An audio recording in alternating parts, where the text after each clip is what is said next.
depois encontrar o próprio caminho de estudo, né?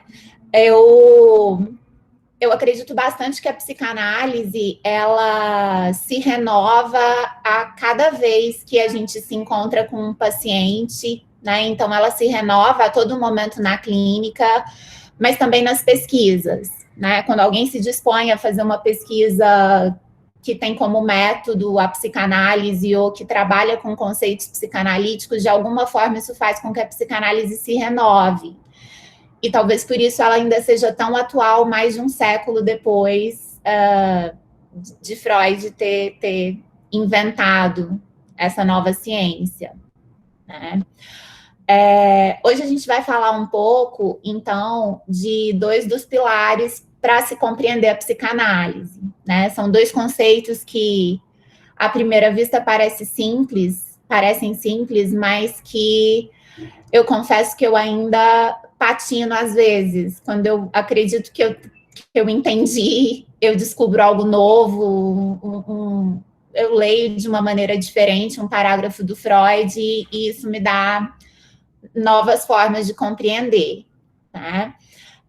Júlia, pode passar. Antes de começar, eu trouxe uma citação do Násio de um livrinho super simples que chama O Prazer de Ler Freud, que é um livro introdutório onde ele tenta dar dicas para se começar a estudar Freud. Então, dicas para começar o estudo da psicanálise. E aí, nesse livrinho, ele dá uma definição de psicanálise que eu gosto muito, né? Que é: a psicanálise não progride à maneira dos avanços científicos e sociais. Ela ocupa-se de coisas simples, sumamente simples, que são também imensamente complexas. Ocupa-se do amor e do ódio, do desejo e da lei, dos sofrimentos e do prazer, de nossos atos de fala, nossos sonhos e nossas fantasias. A psicanálise se ocupa das coisas mais simples e complexas, mas eternamente atuais. Ocupa-se delas não apenas por meio de um pensamento abstrato, mas através da experiência humana, de uma relação concreta entre dois parceiros, analista e analisando, em interação permanente. Eu acho que isso dá um gostinho do que a gente vai ver aqui, né? Que é, na verdade, a gente trata de coisas realmente muito simples, né? Que é como é que a gente se torna sujeito, e que, na verdade, é extremamente complexo, né? E fica aí como é que, então, a gente se torna sujeito, né? O que é que a gente precisa fazer para se tornar isso que a gente é? E são operações que a gente não se dá conta quando tudo acontece dentro do minimamente esperado, mas que quando de alguma forma se desvia um pouco, a gente consegue ter um vislumbre de quão trabalhoso é esse processo de se tornar sujeito, né? Eu começo, então, pode passar, Júlia, falando um pouco do inconsciente, né? Então, hoje a gente vai falar do inconsciente e da pulsão. Eu trouxe duas citações que provavelmente muitos de vocês já conhecem, mas que eu gosto bastante. A primeira é de que o inconsciente é uma hipótese a ser constantemente comprovada, pois a modernidade tende a recalcar sua verdade, não querendo nem saber do desejo que aí se manifesta. Isso é extremamente importante, né? Porque ainda existem muitas tentativas de se localizar o inconsciente, de se localizar a subjetividade. Existe até uma corrente de neuropsicologia psicanalítica, que eu não sei bem de qual é, mas que demonstram tentativas de localizar o inconsciente. Mas para a gente o inconsciente ele não passa de uma hipótese, né? A gente não tem como localizar o inconsciente, a gente só dá notícia do inconsciente pelos seus efeitos, por aquilo que a gente consegue, por aquilo que de alguma forma escapa e deixa a gente ver a existência dessa outra cena. E o outro é um conceito também que a gente vai tentar trabalhar hoje, que é o da pulsão, né? E a pulsão é talvez o conceito, talvez seja o conceito mais importante da psicanálise, e que aparece como um conceito limite entre o somático e o psíquico, né? É justamente porque nós subvertemos o instinto que nós somos esse ser atravessado pela linguagem e não completamente senhores da nossa própria casa. Então, compreender o que é o inconsciente, compreender o que é a pulsão, talvez seja a tarefa de vida de qualquer psicanalista, né? Gostaria muito de acreditar que eu estou chegando talvez um pouquinho mais perto a cada vez que eu tento falar sobre esses assuntos. Pode passar, Júlia. Bom, como eu disse, o inconsciente é uma hipótese, né? Lacan vai dizer que o inconsciente há, simplesmente, né? A gente não tem como localizar o inconsciente, embora Freud nos forneça hipóteses tópicas, né, que dão essa ideia de localização, como essa figura aí do iceberg, que é muito conhecida quando a gente fala do inconsciente, mas isso não passa de uma hipótese, né? E essa suposição, Freud diz logo na abertura do texto sobre o inconsciente, na metapsicologia, a suposição do inconsciente é necessária e legítima. Ela é necessária porque os dados da consciência têm muitas lacunas. Tanto em pessoas sadias como em doentes, verificam-se com frequência atos psíquicos que pressupõem, para sua explicação, outros atos, de que a consciência não dá testemunho. É com as histéricas, né, que Freud constata que a hipótese do inconsciente é legítima, né? Ao dar ouvidos para aquelas mulheres que estavam acometidas de um grande sofrimento, de um sofrimento que aparecia no corpo, né? Então, através de paralisações, de sintomas convulsivos, de afasias e uma série de sintomas que não encontravam explicações orgânicas, Freud vai se dando conta, então, de que algo estava sendo dito com aquilo, né? E ao dar ouvido a essas histéricas, ao compreender que existia um dizer ali naquelas manifestações corporais, Freud constata, então, a existência dessa outra cena que se desenrola a nossa revelia e que é responsável por aquilo que a gente não consegue explicar, né? É interessante porque Freud, ele se aproxima, então, dessa hipótese do inconsciente pelas histéricas, mas ele se dá conta, então, de que essa hipótese, ela não se restringe às psicopatologias. A gente não consegue constatar a presença do inconsciente simplesmente nas psicopatologias, simplesmente porque algo deu errado. O inconsciente, como diz Lacan, ele há, e ele está presente em nossas vidas o tempo todo, né? E aí, com a psicopatologia da vida cotidiana, Freud vai explicar como todos nós somos atravessados por esse inconsciente, né? Como isso aparece nos nossos sonhos, nos nossos atos falhos, nos nossos esquecimentos, né? E aí lá, né, num trabalho anterior, então, na interpretação dos sonhos, é que Freud vai, então, sistematizar essa hipótese do inconsciente, que ele já vinha trabalhando nos estudos sobre a histeria. Pode passar, Júlia. Bom, primeiro, Freud deixa claro que o inconsciente não é uma gradação da consciência. Embora ele use aquele exemplo do iceberg, que é retomado por vários outros psicanalistas, o inconsciente não é uma gradação, não é um nível mais profundo de consciência, né? Que talvez se aproxime a uma ideia junguiana de uma consciência profunda ou de uma psicologia profunda. Para o Freud não é isso. Não é algo que esteja mais afastado do centro. Na verdade, o inconsciente ele precisa ser entendido como o lugar do desconhecido, como o lugar dessa outra cena, né? Daquilo que se desenrola e que a gente não tem controle nem conhecimento. Garcia Rosa, numa série de livros muito bons de introdução à metapsicologia freudiana, ele escreve, então, que a verificação direta do inconsciente jamais será feita. Sua impossibilidade empírica não se deve à falta de instrumentos, mas à própria natureza.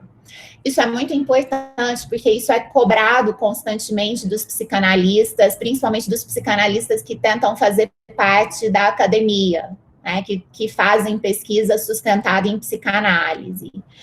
Eu já me vi... interessante que mais no mestrado que eu fiz na psicologia do que no doutorado que eu fiz na linguística, eu me vi sendo cobrada da sustentação... daquilo que sustentaria empiricamente as minhas pesquisas, sendo que a condição da psicanálise é justamente a de que o inconsciente não pode ser verificado empiricamente. Isso se trata de uma outra ordem. Não existe uma fenomenologia do inconsciente, isso seria uma tarefa impossível. Ele poderá, quando muito, ser inferido a partir de seus efeitos na consciência, que são aqueles que eu já falei, né? Que todos nós nos vemos diante dos sonhos e da estranheza que esses sonhos causam. Às vezes eu brinco com algumas amigas, a Mari, inclusive, da gente analisar os sonhos, uma psicanálise bem selvagem, mas porque, às vezes, esses sonhos, eles têm elementos extremamente interessantes, muitas vezes muito confusos, né? Mas que mostram essa falta de controle que a gente tem dessa outra cena. Ou, melhor ainda, a partir de seus efeitos no discurso manifesto, mas jamais ser objeto de observação direta. Então, esse empiricismo que às vezes é cobrado da psicanálise é algo que, desde a sua fundação, não pode ser respondido, né? Pelo menos não da maneira como uma ciência positivista gostaria. Pode continuar, Júlia. Por favor. Bom, quando a gente vai pensar no inconsciente, né, Freud ele vai trabalhando essa hipótese do inconsciente, uma série de definições, desde os ensaios dos textos sobre a histeria. Ele sistematiza um primeiro modelo de aparelho psíquico no texto, num texto, na verdade, ele dá um esboço disso, que é um trabalho bem neurológico, que é o texto sobre as afasias, em que ele já tenta dar conta das afasias, trabalhando com essa hipótese do inconsciente, embora ele ainda dê outros nomes ali. Numa carta a Flea, se não me engano, de 1890 e alguma coisa, que agora eu me esqueci, ele faz um outro modelo, né, de aparelho psíquico, um modelo bem rudimentar, em que ele tenta dar conta das inscrições. Eu gosto de explicar isso tendo um quadro, porque eu gosto de fazer os meus rabiscos, mas eu vou tentar falar mais ou menos para vocês. Então, ele vai falando como as inscrições se dão no aparelho psíquico e como há um apagamento e reinscrições, né? Em 1900, então, na interpretação dos sonhos, é que ele fornece oficialmente o primeiro modelo de aparelho psíquico, que é o que a gente chama de esquema do pente. Né? Esse esquema do pente, imagina um pente fino, né, com aqueles risquinhos. De um lado, então, no lado a gente teria o estímulo, né, que é recebido pelo meio ambiente, e ali vão se dando inscrições. Né? Essas inscrições, elas acabam sendo ou não, vamos dizer assim, passíveis de ultrapassarem os outros níveis. Por quê? Porque ele já trabalha ali com a ideia do recalque originário. O recalque originário, que a gente vai falar um pouco mais para frente, vai instituir uma barreira. Essa barreira vai fazer com que algumas dessas inscrições que se ligam a representações e que têm um afeto relacionado possam ultrapassar e outras não. Justamente porque a relação entre esse afeto e essa representação pode ser intolerável. Então, isso vai se inscrevendo. A gente tem essa primeira barreira, né, que seria uma barreira mais difícil de ser ultrapassada. E a gente teria depois, então, o pré-consciente e o consciente, que funcionam como um único sistema e que tem uma barreira mais permeável e de livre acesso. Ou seja, existem elementos que ficam no meu pré-consciente, mas que eu posso acessar a qualquer momento, como eu estou fazendo aqui agora. Já os elementos que ficaram no inconsciente, que foram retidos por essa barreira do recalque, eles não conseguem ultrapassar, né? Mas eles vão tentando outras maneiras. A gente vai ver depois um esquema mais desenhadinho, né, de chegar ao outro lado. E aí, se de um lado eu tenho a percepção, do outro lado eu tenho a descarga motora ou a ação. Então, esse é o primeiro modelo de um aparelho psíquico que o Freud fornece. Quando ele vai trabalhando as definições de inconsciente, a gente precisa pensar nessas definições de diferentes pontos de vista. O primeiro desses pontos de vista seria o ponto de vista descritivo, né? E esse ponto de vista descritivo, ele permanece ao longo de toda a obra. Então, a gente pode dizer, por exemplo, que alguns elementos são inconscientes. Seria o uso da palavra inconsciente como um adjetivo. Mesmo quando Freud apresenta a segunda tópica, que é onde ele onde ele sistematiza os conceitos de eu, isso e supereu. A gente continua trabalhando com a ideia do inconsciente, não existe uma superação conceitual. Mas ali, e muitos pós-freudianos passam a trabalhar, então, a definição do inconsciente de um ponto de vista descritivo. Mas, no primeiro momento, nessa primeira apresentação do aparelho psíquico, Freud apresenta também o inconsciente de um ponto de vista tópico. É daí que vem aquela analogia com o iceberg, né? Tópico vem de lugar. Então, ele falaria de lugares psíquicos, que ele usa modelos para tentar descrever, mas que a gente precisa entender que são lugares totalmente hipotéticos. Não existe, pelo menos até onde a gente tenha conhecimento, qualquer indício de que o inconsciente possa ser localizado. Mas Freud, ele define, então, o inconsciente do ponto de vista tópico, e aí a gente teria dois sistemas. O sistema inconsciente, que seria aquela profundidade do iceberg, aquilo que a gente não consegue ver da superfície nem ter acesso. E a gente teria um outro sistema, que seria o pré-consciente consciente. Então, o pré-consciente seria aquela camadinha do iceberg que fica no comecinho da água, e o consciente ficaria para cima, né? É claro que isso é, enfim... A Elizabeth Rudinesco escreveu um livro que chama O Inconsciente Explicado para o Meu Neto. E aí lá ela usa essa analogia do iceberg. Mas eu acho que é tão útil para o neto dela quanto ainda é útil para mim, para a gente compreender essa primeira hipótese tópica. Uma outra forma da gente compreender o inconsciente é do ponto de vista econômico. Ou seja, quando a gente fala do ponto de vista econômico na psicanálise, a gente fala da energia que circula, da libido. Então, como a energia circula entre esses sistemas e qual é a relação estabelecida entre eles. E aí, isso nos remete, então, àquela barreira, que é a barreira do recalque, que vai, de certa forma, reter ou impedir que alguns dos elementos circulem entre os dois sistemas, entre o inconsciente e o pré-consciente consciente. O último dos pontos de vista é... que legal, Julia, eu fiz um compilado para enviar para vocês sexta-feira com todas, sexta não, né, quinta, com todas as referências que eu uso a cada dia, tá bom? Bom, o último dos pontos de vista seria o ponto de vista dinâmico, que, na verdade, talvez seja o que mais nos interesse, que é aquele da relação estabelecida entre esses sistemas, não só a partir do ponto de vista da troca de energia, né? E aí o conceito de recalcamento é fundamental para que a gente possa compreender isso, né? Como é que se dá o recalcamento? vocês devem, bom, eu imagino que vocês já tenham ouvido ou conheçam esse conceito de recalcamento, mas não é nada do que a Valesca Popozuda tentou divulgar por aí, tá?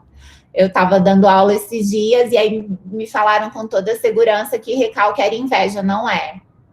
Tá? Vamos esquecer essa parte da Valesca por enquanto. Pode passar, Júlia. Por favor. Bom, esse aqui é um esquema da lógica do funcionamento psíquico. Mas antes da gente falar desse esquema, a gente tem que tentar compreender o que é o recalque, né? Que não é inveja. Freud ele vai falar, então, de dois recalques. E depois a gente vai falar, a partir de algumas ideias do Lacan, de um recalque que seria ainda anterior ao recalque primário. Mas a gente pode entender mais ou menos assim. Então, o recalque primário contém e fixa as representações recalcadas no solo do inconsciente. Tá vendo essa figura? Nessa figura, a gente tem o número 2. Não sei se vocês conseguem ver. Isso. Isso é a barra do recalcamento que se opõe à movimentação de energia. Isso se instaura a partir do recalque primário, que a gente vai falar um pouquinho mais adiante, né? Então, o recalque primário é o que faz com que essa barra exista. Lembra do esqueminha do pente, que as inscrições vão se dando e aí, de repente, existe vamos dizer, um corte, né? Que, na verdade, instaura uma barreira. Isso seria ali no número 2. No número 1, a gente tem uma fonte que é sempre constante. Nós estamos sujeitos a uma constante excitação. Por quê? Porque a gente vai ver que a pulsão, ela é constante. Essa é uma das características da pulsão. Outra característica da pulsão, que a gente vai ver com mais calma, é que ela sempre busca a satisfação. Ai, gente, eu fico apontando aqui como se vocês pudessem ver. Eu preciso de telas mais interativas. Mas se vocês prestarem atenção, o número 1 tem esse pontilhado depois, né? O que indica esse pontilhado? Que o objetivo da pulsão é sempre a satisfação, o prazer absoluto. Mas esse prazer absoluto, ele é algo mítico, né? A gente vai falar um pouquinho mais adiante, mas ele não é atingível. O que a gente tem é sempre um prazer parcial.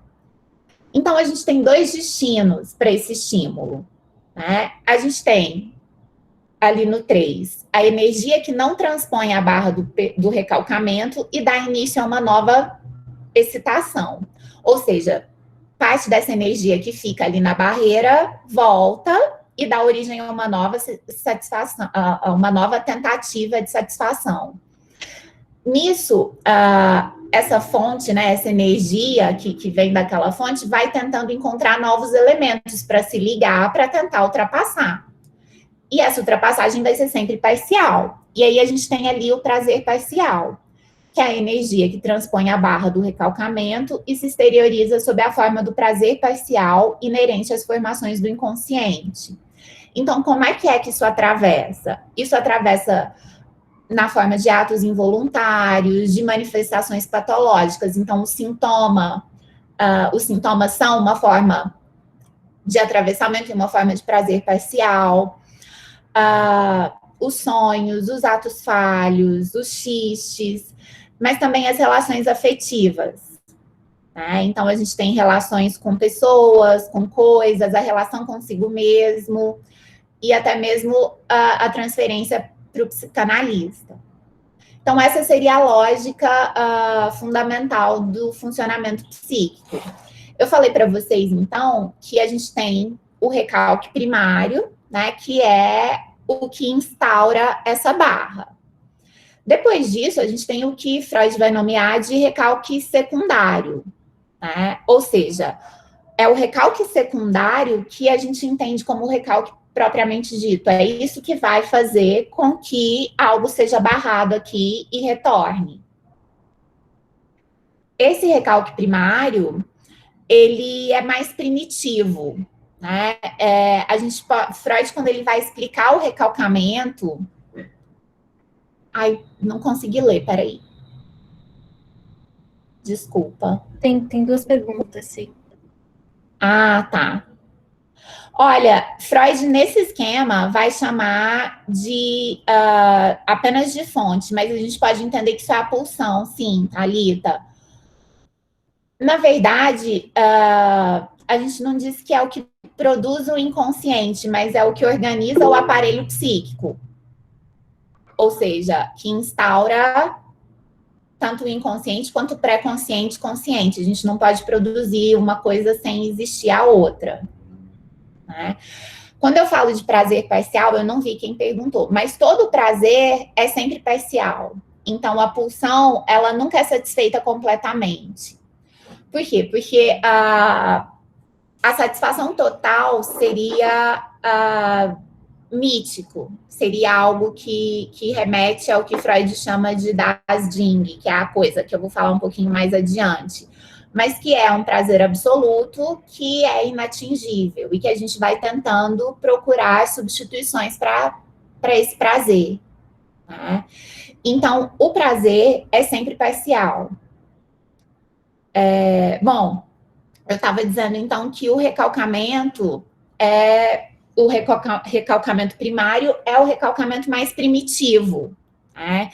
O que ele faz? Ele fixa as representações recalcadas no solo do inconsciente, e é isso que vai formar o inconsciente, e que vai distinguir o inconsciente do consciente pré-consciente. É como se fosse um tapume energético que vai se tornando mais forte quanto mais elementos vão tentando ultrapassar e vão sendo absorvidos por esse tapume. Então, é como se isso fosse se fortalecendo à medida que a gente vai se desenvolvendo.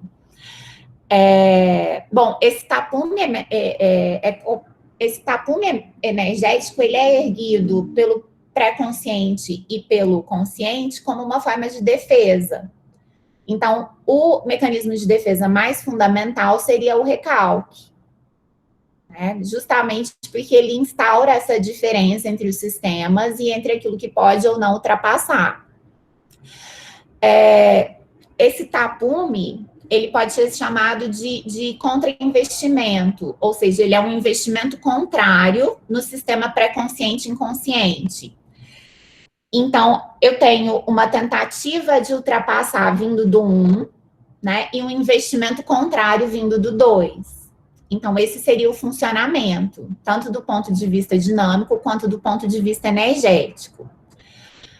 Quando se instaura, então, essa diferença, esses diferentes lugares aqui, porque aí no dentro, aqui, eu tenho o inconsciente, depois do 2 eu tenho o pré-consciente consciente. E aqui seria o fora do sistema psíquico. O recalcamento secundário, ele tem como objetivo restituir o produto ao seu lugar de origem, que é isso que acontece no 3 e que vai voltando sempre.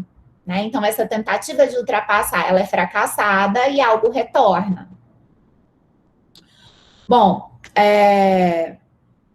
eu sei que esse esquema parece um pouco assustador a primeira vez que a gente vê, mas o que é fundamental aqui? A gente entender como é que se instaura essa diferença entre os lugares psíquicos, essa diferença entre os sistemas, que é a partir dessa instauração do recalque, né?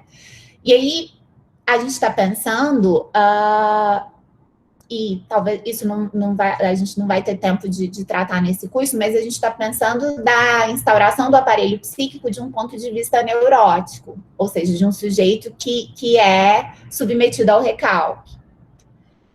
Nesse primeiro momento, e aí quando a gente tem essa primeira visão da teoria freudiana, a gente tem que pensar que o Freud está pensando principalmente do ponto de vista da neurose.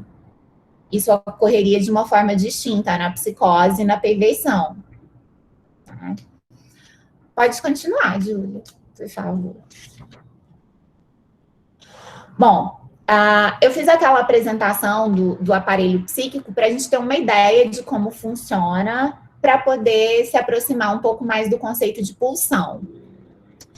Quando Freud explica lá na interpretação dos sonhos o modo de funcionamento do inconsciente, ele vai dizer que o inconsciente ele funciona a partir de dois princípios fundamentais: a condensação e o deslocamento. É exatamente por isso que os sonhos são tão confusos, porque os elementos dos sonhos muitas vezes se condensam e se transformam em algo novo, e muitas vezes eles se deslocam, né? Então, uma representação, ela pode se deslocar e para uma outra representação, ou duas ou mais representações podem se juntar e formar uma outra coisa. Como é que a gente vai tentando descobrir isso que acontece nos sonhos? Através da análise. Então, a partir do momento em que o analisando é convidado a falar livremente, as barreiras de censura vão se suspendendo e é possível rastrear as associações que vão sendo feitas. E a partir daí, a gente vai destrinchando esses elementos do sonho até um ponto em que ele se torne compreensível. Pensando nesses dois elementos fundamentais do funcionamento do inconsciente, Lacan vai ler, então, essa explicação do Freud, toda essa explicação do Freud sobre o inconsciente e postular, lá no texto da função do campo e da fala, que o inconsciente é estruturado como linguagem. Para a gente entender essa assertiva lacaniana, a gente precisa entender que Lacan, ele lê Freud, né, ele se propõe a ler Freud e já tomando de partida que muitos dos pós-freudianos deram destinos muito errados para a psicanálise. Né? Nesse momento, eu estou dando uma disciplina, eu estava contando para a Julia no começo, que é uma disciplina de teorias pós-freudianas, onde a gente lê alguns dos destinos que a psicanálise tomou depois de Freud. Né? O que ela vira com Jung, que não é mais psicanálise, o que ela vira com a Melanie Klein, que é o que eu vou falar amanhã. E um desses destinos, né, que tem muito a ver com o papel que a Ana Freud teve na continuidade da obra do pai, é o da psicologia do ego, que é um pouco do caminho que a psicanálise tomou, principalmente nos Estados Unidos, mas também ali num grupo de seguidores da Ana Freud, que toma como fundamental a segunda tópica e tenta deixar em segundo plano o inconsciente. Né? Então, a partir das leituras da Ana Freud de alguns seguidores, o inconsciente ele deixa de ser o objeto fundamental da psicanálise e ela passa a ser então o eu, né, o ego, como eles chamam. E uma psicanálise teria como objetivo então derrubar alguns dos mecanismos de defesa quando eles se tornam patológicos e fortalecer o ego. Lacan entende que esse é um destino que perverteu totalmente a psicanálise, né? Porque a psicanálise, como Freud propôs, seria a ciência do inconsciente. E aí ele, já desde o começo, né, na tese dele, ele escreve uma tese sobre a paranoia, que é a análise de um caso de uma paciente chamada Aimee. E ele envia essa tese para o Freud, mas Freud nem leu, ou se leu, a gente nunca soube disso. Né? Ele tenta publicar em algumas revistas psicanalíticas e não tem resposta, e aí o trabalho dele é publicado, então, numa revista surrealista, que era organizada pelo André Le Breton, que escreveu o Manifesto Surrealista. E o trabalho dele passa a ser lido, então, por aquele grupo, do Dalí, do Davi Le Breton e de vários outros intelectuais que estavam circulando na França naquele momento. Lacan, então, ele entra em contato com o surrealismo, né, e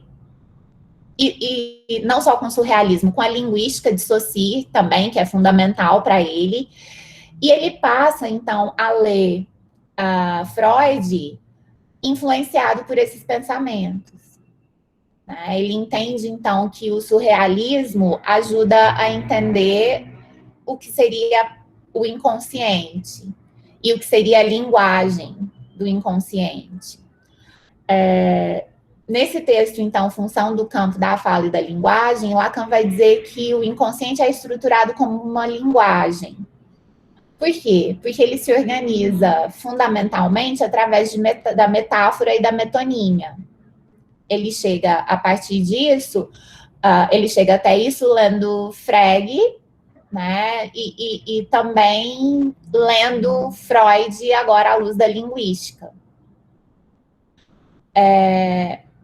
Isso acaba marcando talvez o que a gente possa chamar de ensino inaugural do Lacan, né? Que seria um ensino que tem como foco o simbólico, a linguagem.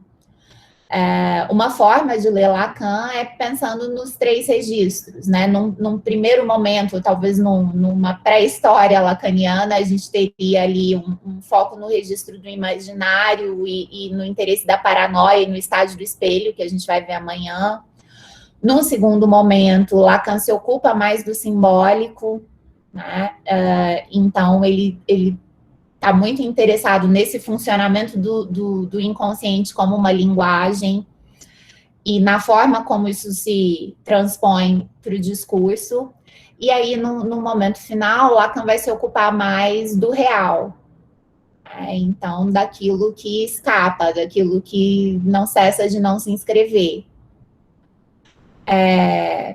Mas que está permeado no ensino dele desde o princípio, né? Isso é só uma forma da gente sistematizar, ou da gente compreender isso. Bom, pode ir para frente, Júlia. A gente falou um pouco do inconsciente, né?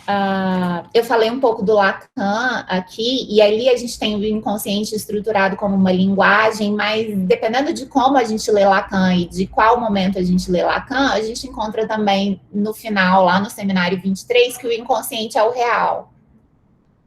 Então, sempre que a gente estuda psicanálise, a gente precisa ficar muito atento para o que foi escrito e em qual momento que aquilo foi escrito. Amanhã a gente vai falar um pouco sobre corpo e a gente fala sobre os 3 ensaios da teoria da sexualidade e a gente vê que esse é um texto que foi reescrito mais vezes por Freud. Freud retornou esse texto mais de 10 vezes e foi reformulando as ideias. Então, a gente nunca consegue ler Freud ou Lacan tomando algo como definitivo. É sempre importante situar esse momento em que aquilo está sendo dito. Para a gente falar um pouco de pulsões, é preciso também pensar nisso. Né? As pulsões, elas aparecem ali desde o começo da teoria psicanalítica. Eu vi que tem uma questão aqui. Deixa eu...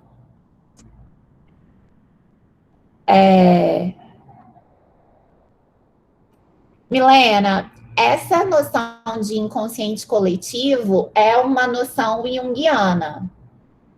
O Jung, ele vai falar que, na verdade, é uma das ideias originais do Jung. Ele vai falar do inconsciente pessoal e do inconsciente coletivo. Então, o inconsciente pessoal seria isso que eu acabei de dizer. Então, seria o inconsciente que é formado pelos elementos recalcados e que aparece nessas produções do inconsciente. Então, o inconsciente pessoal seria da ordem do privado e teria o inconsciente coletivo. O inconsciente coletivo, ele é composto principalmente pelos arquétipos e pelos símbolos e seria uma herança psíquica genética, né?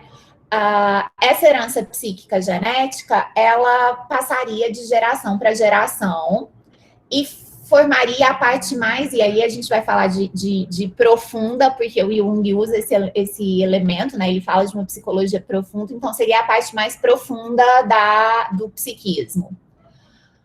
Mas não é algo que a gente fale a partir de Freud e Lacan, apesar da gente falar de inconsciente e a gente falar dos efeitos que isso tem coletivamente. né? Mas não do inconsciente coletivo como um conceito, como é para Jung. Bom, as pulsões. Eu acho que a pulsão, e aí eu coloquei um asterisco aqui, porque dependendo da edição que vocês lerem, está traduzido como pulsão ou como instinto. Eu uso essa daqui, que está traduzido como instinto, que vem daquela tradução das obras completas, que tem a coleção azul, que também tem aqui. Mas, por exemplo, essas obras novas, que são editadas pela Autêntica, elas já usam o termo pulsão. O que acontece? Pulsão vem do alemão Trieb, né? Quando isso foi traduzido para o inglês, já existia um conceito psicológico conhecido como drive, que seria a melhor forma da gente traduzir pulsão. Daí, acho que por uma opção do tradutor, Trieb passa a ser traduzido como instinto, em inglês. Mas Freud, desde o começo, ele difere, ele faz uma diferença entre Trieb, né, que seria a pulsão, e, nossa,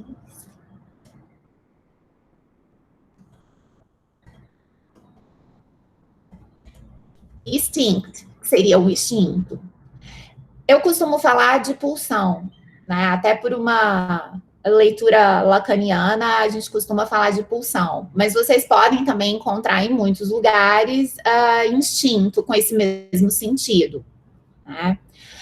Então, a pulsão, ela é um conceito limite entre o somático e o psíquico.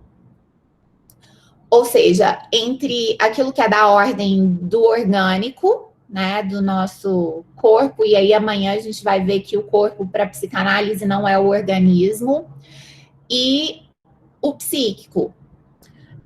Então, ele é o representante psíquico dos estímulos oriundos do interior do corpo e que atingem a alma, como uma medida do trabalho imposto à psique por sua ligação com o corpo.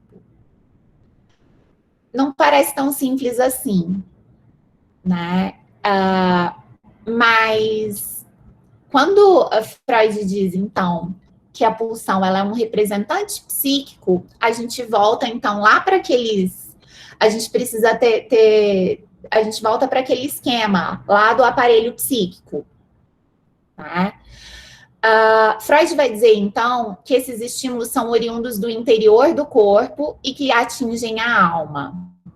Mas o que acontece? Esses estímulos, eles são sentidos como oriundos do interior do corpo, mas eles também são estímulos externos, mas são sempre sentidos como algo advindos do interior.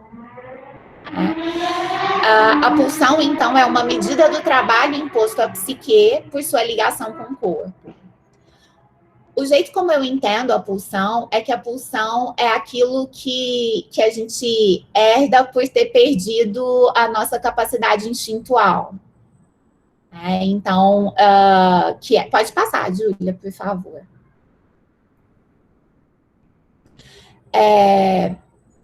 A gente pode pensar, então, numa desnaturalização do instinto.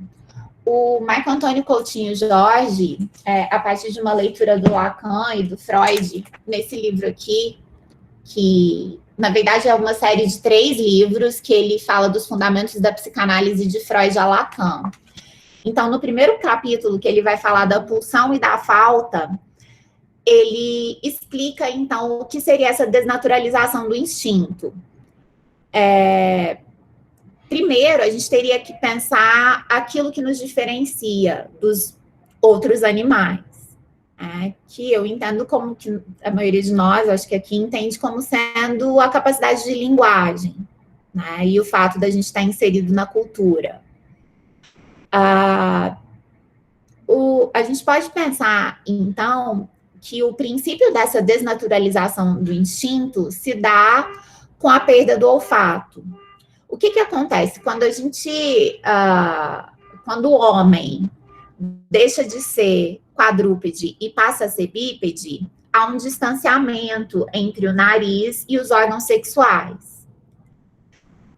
O que um animal faz, né? O que a Luluca, que está ali no fundo assistindo a aula, faz? Ela vai dar o passeio dela e tem que dar um cheirinho em todos os cachorros que ela vê na rua, né? Se interessa um pouco mais, ela fica um pouco mais. Quando a gente levanta, né? Quando a gente passa a postura bípede, a gente perde o contato com com o olfato, com essa ligação tão fácil com os órgãos sexuais. Né? Isso acaba desencadeando uma atrofia do sentido do olfato. Então, o olfato, que é o sentido primordial para a maioria dos animais, ele passa a ser atrofiado e a gente passa a se valer mais de outros sentidos, por exemplo, da visão e da audição, né? Mas principalmente da visão. O que acontece?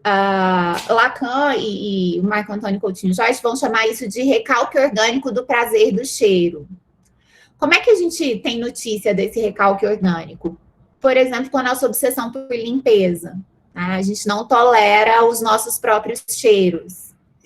Há uns bons anos atrás, vocês lembram de uma revista que chamava TPM? Eu nem sei se ainda existe, mas o Dunker escreveu uma coluna para a TPM falando do porquê nossa relação com os cheiros é tão complicada. E isso tem a ver com esse recalque orgânico do prazer do cheiro. A gente tenta disfarçar os nossos cheiros de toda maneira, né? O cheiro, ele acaba sendo origem de desprazer muito mais do que prazer. E esses cheiros, eles estão muito ligados à sexualidade, né? Esses cheiros que a gente produz, eles vêm das nossas glândulas, eles vêm principalmente dos nossos órgãos sexuais, dos nossos órgãos genitais, né? E é esse cheiro que atrai os animais. É a partir do cheiro que ele vai perceber se uma fêmea está ou não no cio. E é daí que se desenrola uma relação sexual entre dois bichos. Ou seja, tudo é muito simples, né? Você sente o cheirinho e sabe que a fêmea está pronta para copular. Para a gente, isso é tudo mais complicado.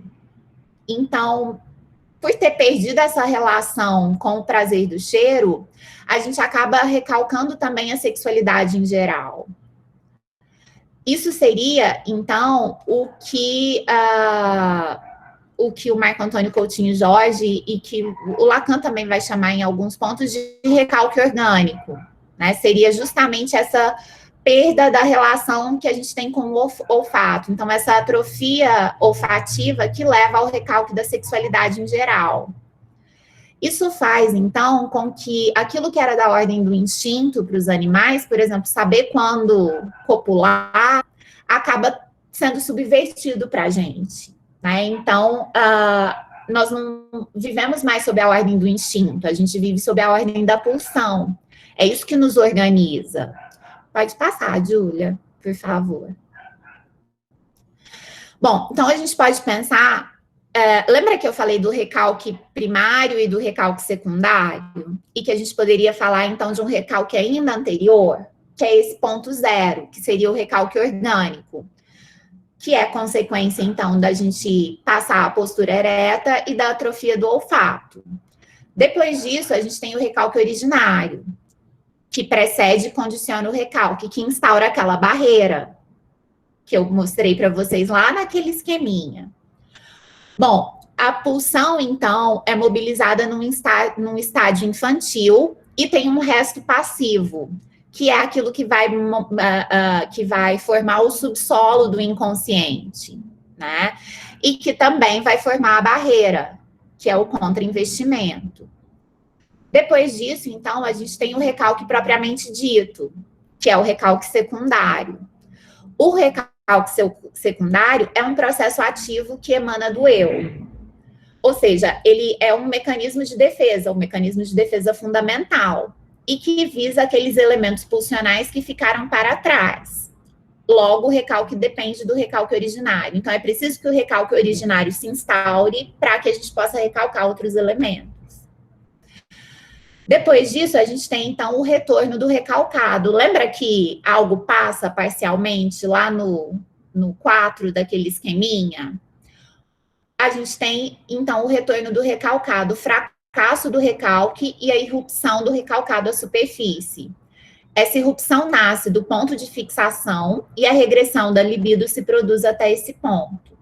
Então, a gente pode ler isso aqui voltando lá para aquele esquema e compreendendo aquilo como o modo de circulação da pulsão.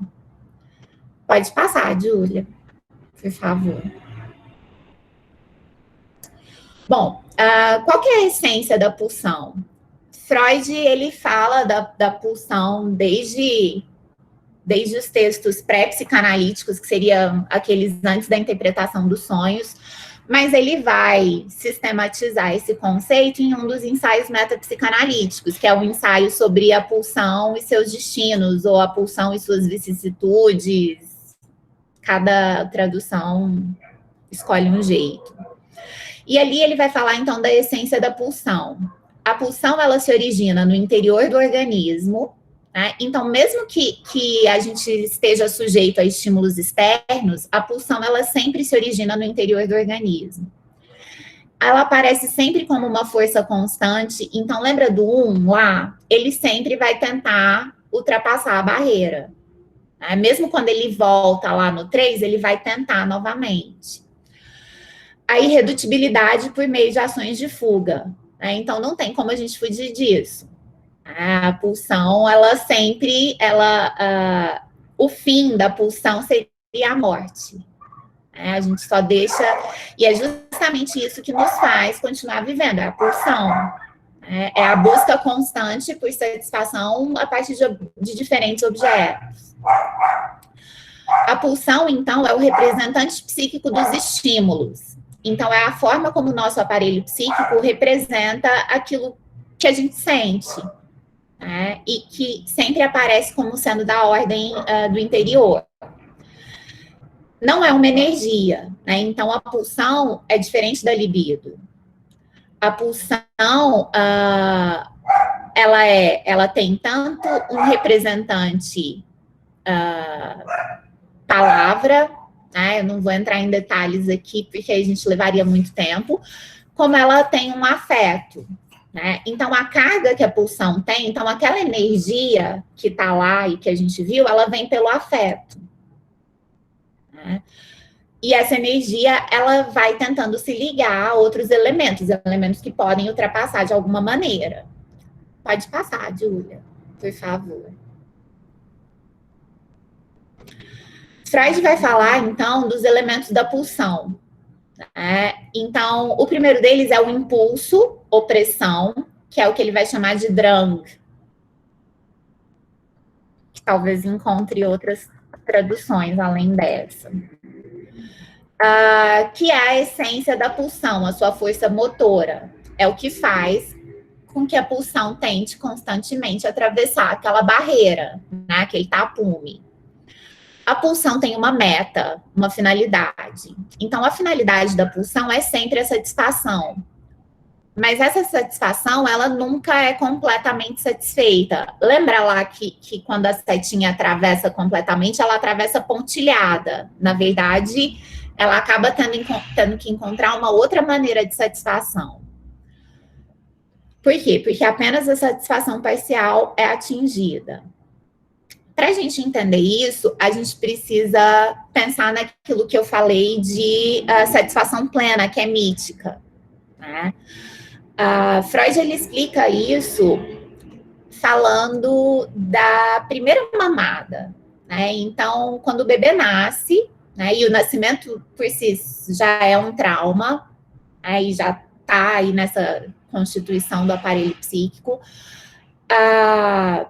aquela primeira mamada que o bebê dá seria a ideia mítica de uma satisfação plena, porque ali ele se dá conta de que o que ele recebe é muito mais do que o leite, é muito mais do que o alimento, mas o afeto também, né? Por quê? Porque quando a mamãe dá de mamar para o bebê, ela vai passar a mãozinha na cabeça, ela vai segurar o dedinho, né? O bebê vai ver que existe, vai sentir aquele primeiro prazer de sugar o seio, e que também tem o prazer da mamãe de estar sendo sugada. Então, existe aí o que Freud chamaria, então, de uma satisfação plena mítica. E essa satisfação vai receber o nome de Das-Ding.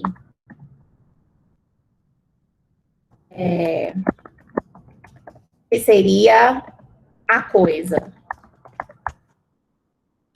A coisa seria essa satisfação plena, que na verdade nunca existiu, né? Porque a partir do momento em que o bebê nasce, ele já está atravessado pela linguagem e por uma série de outras condições que fazem com que essa satisfação nunca seja plena.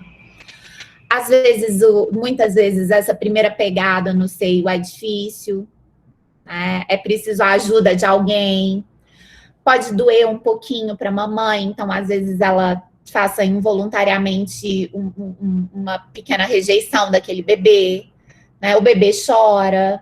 Então, essa primeira mamada mítica, ela não passa de uma hipótese de satisfação absoluta.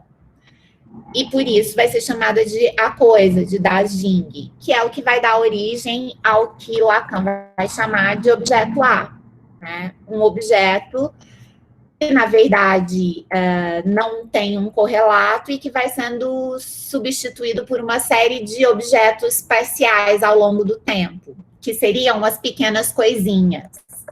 Então, em alemão, a gente tem duas palavras. A gente tem Das-Ding, que seria essa coisa absoluta, plena, e a gente tem as pequenas coisinhas, que seriam Die Sache, que são esses pequenos objetos que podem substituir o objeto A, que são os objetos que a gente encontra, né? Então, o que é um objeto? É aquilo por meio do qual a pulsão pode alcançar sua meta. Lembrando que a meta é sempre a satisfação. Só que como a gente não tem acesso a esse objeto fundamental, que seria a coisa, o Das-Ding, a gente vai procurando objetos substitutos, né? Que são esses objetos não específicos e que podem ser uma série de coisas, que a gente vai chamar de Die Sache. Então, por exemplo, um bebê que não consegue mamar, né, ele pode encontrar a satisfação na mamadeira ou na chupeta. Né, e, na verdade, muitos bebês encontram, que também não dá para ele mamar o tempo todo e para ele ter essa satisfação o tempo todo. As escolhas desse objeto, né, essas pequenas coisinhas que vão substituindo o objeto A, elas dependem da história do sujeito, do modo como o sujeito se constitui e como isso se articula com o desejo e a fantasia. Então, ao mesmo tempo que pode ser qualquer objeto, não é o mesmo objeto para todo mundo. Então, os objetos com os quais eu busco a minha satisfação são diferentes dos de cada um de vocês. Então, essas pequenas coisinhas, elas têm que ter a ver com o seu desejo e com a sua fantasia. Por isso que quando a gente, enfim, quando a gente está com tesão e quer transar com alguém, não serve qualquer pessoa. Quando um bichinho, quando uma cadela está no cio, eu acho que ela não tem muita seletividade, às vezes até tem alguma. Já a gente nós somos muito mais complicados. Então, para a gente encontrar satisfação, a gente precisa encontrar um objeto que tenha a ver com a nossa fantasia fundamental. E essa fantasia, ela se constitui como? A partir do lugar que eu ocupo naquela primeira constelação familiar ali, que não tem nada a ver com essas constelações familiares, pelo amor de Deus. Mas que tem a ver com o lugar que eu ocupo ali, naquela família primordial, né? Eu ocupo o lugar do papai, da mamãe, às vezes dos irmãozinhos, então que lugar que eu ocupo ali? Que é o modo como vai se organizar o meu desejo. Lembrando que sempre que eu falo de papai, mamãe, eu estou falando de lugares, de posições que podem ser ocupadas por qualquer um. Eu não estou falando, não é preciso que seja a mãe biológica, não é preciso que seja o pai, não é preciso que a mãe seja uma mulher. Eu estou falando de posições lógicas que podem ser ocupadas por diferentes atores, mas que são posições fundamentais. Né? Bom, a fixação, né? Uma ligação particularmente estreita entre a pulsão e o objeto. Então, quando a gente for ver amanhã os estágios do desenvolvimento sexual, né, as fases do desenvolvimento sexual, a gente vai ver que naquele primeiro momento a gente tem a pulsão fixada em um determinado objeto. Né? A gente tem pulsões parciais que são satisfeitas por um objeto específico. Então, no primeiro momento, a gente tem uma pulsão oral que é satisfeita pelo seio. Normalmente, depois que se desenrola esse desenvolvimento sexual, a gente acaba se desligando dessa fixação, mas que pode permanecer em alguns estados patológicos. Além disso, a gente tem a fonte, que estava lá naquele esqueminha, que é o processo somático num órgão ou parte do corpo. Sabe a música, acho que é do Chico, Que Será Que Me Dá? Não lembro o nome da música, mas aquilo para mim é a pulsão, né? Aquilo que enfim, que me provoca, que me estimula, que me causa de alguma maneira, mas que eu não sei. Isso, a flor da pele. Obrigada, Dani. É a flor da pele mesmo? Eu nunca lembro. Eu sempre acho que é o Que Será Que Me Dá, mas eu acho que não é isso. Bom, então a fonte é isso, né? A pulsão, ela tem fonte no corpo. Lembra que a pulsão, ela é um conceito limite entre o psíquico e o somático? Então, a gente precisa entender a pulsão como algo que tem a fonte no corpo, né? E que é um estímulo para o psíquico. Essas preposições, elas são importantes para a gente entender um pouco melhor, né? A pulsão, então, ela tem dois... eu acho que é isso, Bruno. Ela tem dois componentes fundamentais. Ela tem o representante ideativo, que é o complexo de imagens, né? E aí a gente teria, e seria interessante com mais tempo, até para a gente voltar ali no inconsciente estruturado como uma linguagem, a gente falar um pouco mais da representação coisa e da representação palavra, mas acho que por hoje não dá tempo. E ela tem um afeto. O afeto é por intensidade. Né?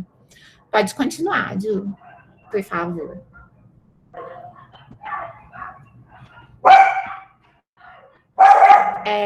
Bom, a gente tem, então, duas teorias pulsionais. A primeira teoria pulsional se organiza da seguinte maneira. A gente tem as pulsões sexuais versus as pulsões do eu, que seriam pulsões de autoconservação. Que, na verdade, a gente pode entender como não sendo exatamente uma pulsão. Porque é aquilo, sede, fome, sono. Ao mesmo tempo, a gente precisa entender que o fato de nós sermos humanos acaba subvertendo até isso que seria da ordem do que aparentemente é um instinto. Né? Por quê? Porque quando a gente tem fome, a gente não tem fome de qualquer coisa. Né? Então, não é puramente um instinto. Quando eu tô com fome, às vezes a minha fome é muito específica de doces bárbaros, né? Então, não é qualquer objeto que vai satisfazer minha pulsão. Bom, para o Freud, ali nessa primeira teoria pulsional, que ele vai explicar no texto sobre a pulsão e seus destinos, essas pulsões de autoconservação, elas realizariam as funções de preservação do indivíduo, como alimentação. Ao passo que as pulsões sexuais realizam as funções de manutenção da espécie. Né? Então, seriam essas ligadas à reprodução, que não são tão simples. A gente já viu justamente porque essa relação com a sexualidade foi subvertida.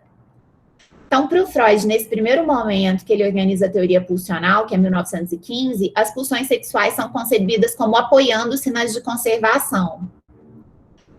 Lacan, ele vai entender que isso não é possível, né? Que a gente não pode considerar como da ordem pulsional as atividades tidas como de autoconservação, pois essas são da ordem da necessidade e apresentam objetos de satisfação invariáveis e pré-estabelecidos.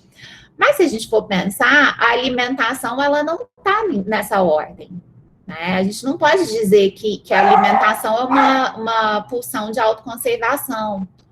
A gente vê isso nos estados extremos, como, por exemplo, a anorexia, onde o objeto que satisfaz é o nada.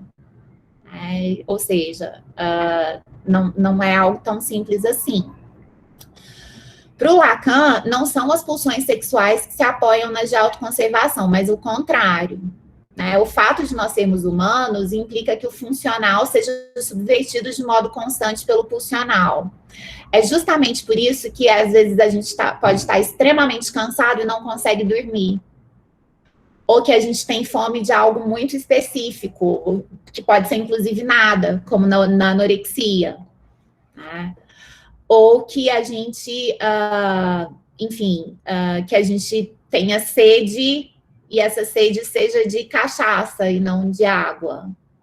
Então, a gente não pode dizer que as pulsões sexuais se apoiam na de autoconservação, mas é justamente o contrário. O fato de nós sermos humanos faz com que aquilo que aparentemente é da ordem do instinto já está em outra ordem, que é a ordem da pulsão. Pode passar, Júlia, por favor. Na segunda teoria pulsional, que vai ser em 1923, eu acho, lá no Para Além do Princípio do Prazer. Freud vai oferecer, então, o conceito de pulsão de morte. Por quê? Porque ele vai percebendo que aquilo que... Porque ali nos dois princípios do funcionamento psíquico, que é um texto, acho que de 1905, Freud vai falar que o funcionamento psíquico se dá a partir do princípio do prazer e do princípio da realidade. Então, a gente busca o prazer e evita o desprazer. Mas, às vezes, essa busca do prazer e essa evitação do desprazer, ela precisa se conformar com algumas restrições da realidade. Né? Mas o que o Freud vai percebendo a partir da clínica? Que, na verdade, a gente nem sempre busca o desprazer e o prazer. Muitas vezes a gente tem prazer naquilo que causa desprazer ou dor, que é o que vai apontar para a pulsão de morte, e que o Lacan vai chamar de real e de gozo. Né?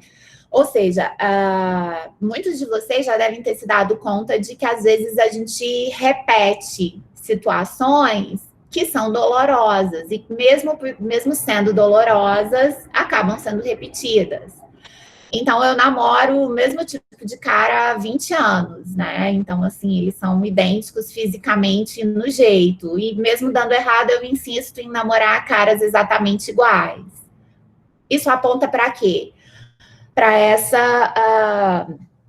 essa repetição, né? Que é da ordem da pulsão de morte, por esse prazer que a gente tem na dor e no sofrimento, que a gente pode entender, por exemplo, através do masoquismo. Bom, nessa nova dicotomia, a noção de apoio perde sua importância. Então, a gente deixa de falar de pulsões de autoconservação.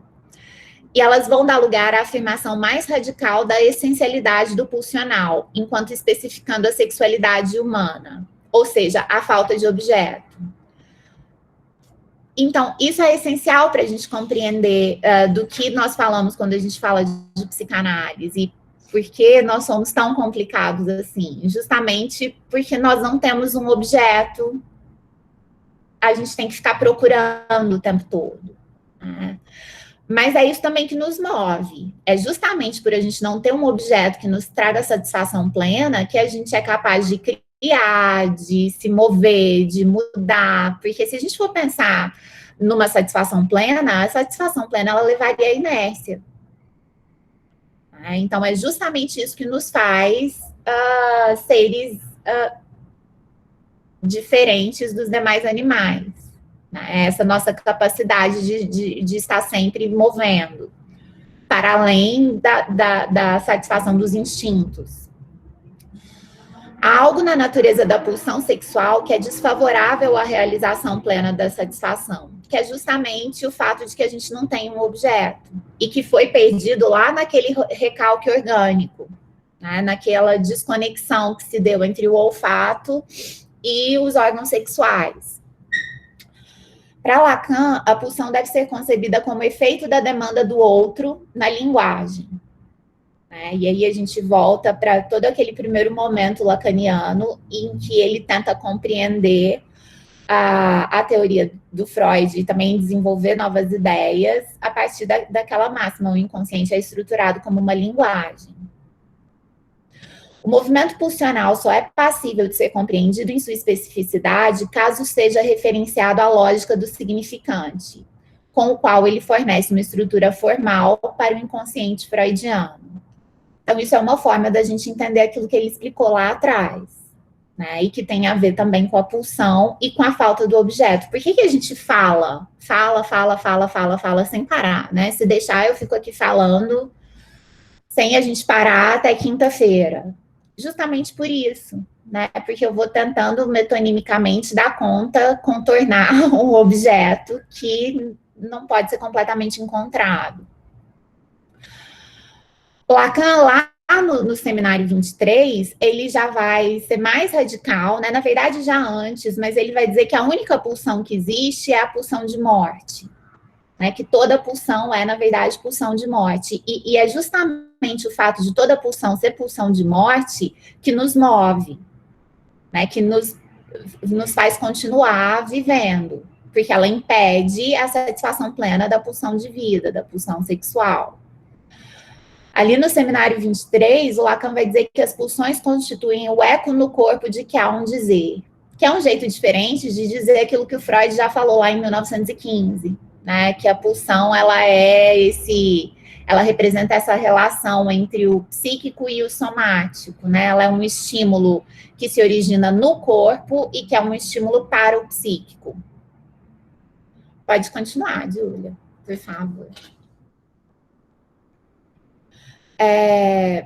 Quando o Freud vai explicar a pulsão, ele vai falar, e aí ele fala isso a partir do masoquismo, mas a gente vai tentar entender aqui a partir de um outro exemplo, que ele vai falar dos 3 tempos do circuito pulsional.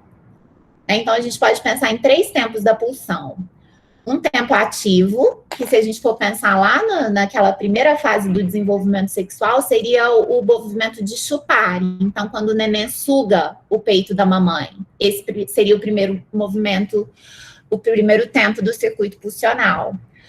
Um segundo tempo, que é o tempo passivo, que é ser chupado. Então, quando o bebê chupa o seio da mamãe, o seio, ele responde de alguma forma, né? Por quê? Porque não é uma coisa rígida.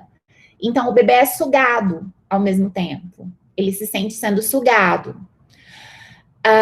E um terceiro tempo, que é o tempo médio, que seria se fazer ser chupado. Então, se fazer ser desejado pela mamãe.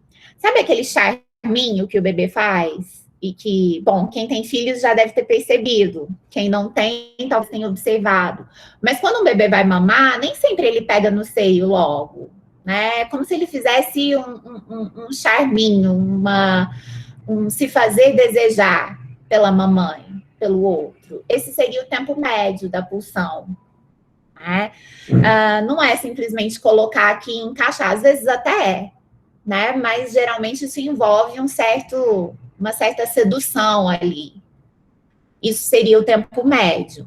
Então, nesse terceiro tempo da pulsão, é que há a emergência de um novo sujeito. Por quê? Porque é nesse terceiro tempo da pulsão que o sujeito se coloca como objeto causa do desejo do outro.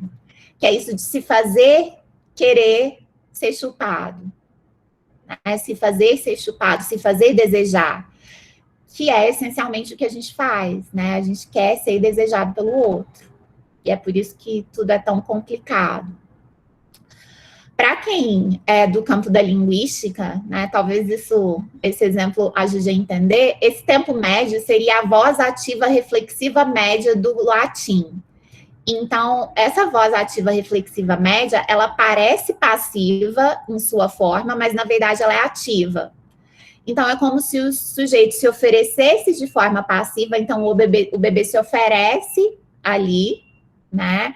Mas, na verdade, existe um gozo ativo nesse oferecimento. Então, ao me oferecer para o outro, ao me fazer ser desejada pelo outro, eu gozo, eu tenho um prazer nisso.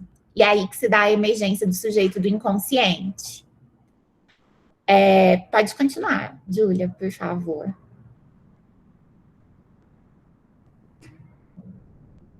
Thalita, eu acho que a gente vai falar disso agora. Se eu não falar, você me pergunta de novo, tá bom? Quando a gente fala ali de pulsões de vida e pulsões de morte, então a pulsão sexual, ela faz parte da pulsão de vida. Então, a pulsão de vida abarcaria tanto as pulsões de autoconservação quanto as pulsões sexuais, em oposição à pulsão de morte, que é um conceito que surge a partir daí. Né? Mas a gente já tinha entendido ali atrás que, na verdade, essas pulsões de autoconservação, elas não são assim tão de autoconservação, porque a gente já subverteu isso que é da ordem do instinto. Então, mesmo as nossas necessidades básicas, elas já estão sujeitas a isso que é da pulsão. Então, a gente poderia falar só em pulsão de vida e pulsão de morte. Quando você perguntou aqui se ela pode ser direcionada para outros lugares que não o sexo, sim, né? Senão a gente não faria outra coisa. E aí, quando a gente diz, amanhã eu vou falar um pouquinho sobre sexualidade e corpo, quando a gente acha que a psicanálise é só sexo e, sei lá, perversão com o pai, não é, na verdade, só isso, né? Quando a gente está falando de sexualidade, a gente está falando de todos os campos da vida humana, a gente está falando daquilo que é da ordem do prazer e que nos organiza, que nos faz viver, né? Então, a pulsão, ela é sexual, mas a gente está entendendo a sexualidade como algo muito mais amplo e com algo que não se confunde com a genitalidade. Né? Muitas vezes a gente pensa, quando a gente está falando de sexualidade, que a gente está falando de genitalidade, do exercício dessa genitalidade. Por isso, muitas vezes é chocante a gente falar de sexualidade de um bebê, de dizer que o bebê que está ali mamando no seio da mãe, que isso é um ato sexual. Né? É chocante porque a gente relaciona a sexualidade à genitalidade, mas, na verdade, a sexualidade é o que nos move de todas as maneiras, inclusive a estar aqui, né? O Freud vai falar da pulsão epistemofílica, que eu não vou ter tempo de falar de cada uma das pulsões. Epistemofílica. Ele fala lá nos 3 ensaios da teoria da sexualidade, que é o que nos impulsa para o conhecimento, né? Então, toda a curiosidade, todo o interesse que a gente tem em aprender algo novo está relacionado de alguma forma à sexualidade, mas a sexualidade desse modo mais amplo, né? Nisso que tem a ver com compreender quem eu sou, que lugar que eu ocupo no mundo, que lugar que eu ocupo no desejo do outro, como exercer essa sexualidade. Então, inclusive, o fato da gente estar aqui, né, seria, na verdade, um efeito dessa pulsão epistemofílica, dessa curiosidade pelo conhecimento. Bom, talvez respondendo a sua pergunta, a gente pode falar dos destinos da pulsão, e a gente precisa entender isso de uma maneira separada. Quando o Freud vai falar em 1915 dos destinos da pulsão, ele está falando só dos representantes ideativos, então só da representação coisa, representação palavra. Ele já tinha falado dos destinos clínicos dos afetos num texto sobre a histeria, que agora eu não lembro de quando, mas é de antes de 1900. Né? Bom, os destinos desses representantes ideativos, porque vocês se lembram que a gente não vai ter a satisfação plena, né? Então não é preciso que haja algum destino para isso. Então, o primeiro deles é a reversão ao contrário. Então, isso pode ser uma conversão em passividade. Então, ao invés de uma ação ativa, eu acabo me colocando de forma passiva naquela ação. Uma inversão de conteúdo, que muitas vezes aparece nos sonhos, né? Então, algo que aparece no sonho pode representar exatamente o oposto daquilo que apareceu. Então, se eu sonho com um ex que já devia estar enterrado, e eu estava, enfim, com esse ex, pode ser, na verdade, espero que eu esteja enterrando esse ex de vez e que ele tenha ressurgido só para desaparecer ali.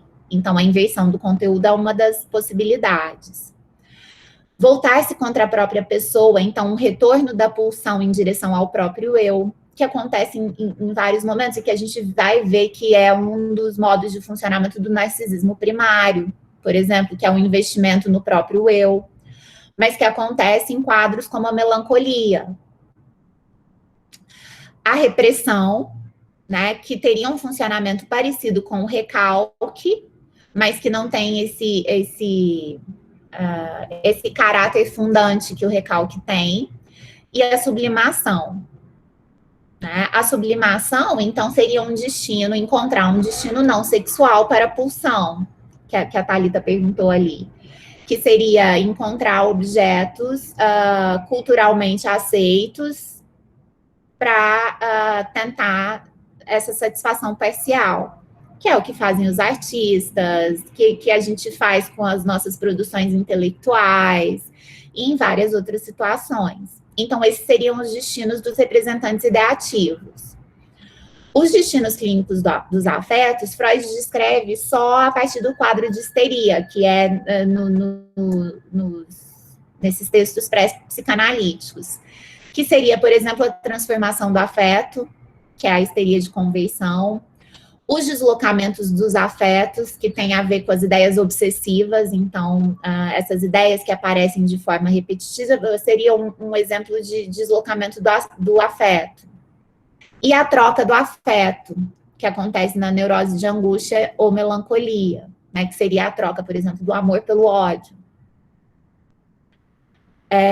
Bom, eu sei que eu corri um pouco nesse final, porque eu queria deixar um tempo para a gente conversar. Né? Eu acho que eu consegui. Quando a gente fala, então, desses dois conceitos fundamentais que eu trouxe hoje, do inconsciente e da pulsão, a gente está falando dos alicerces da psicanálise.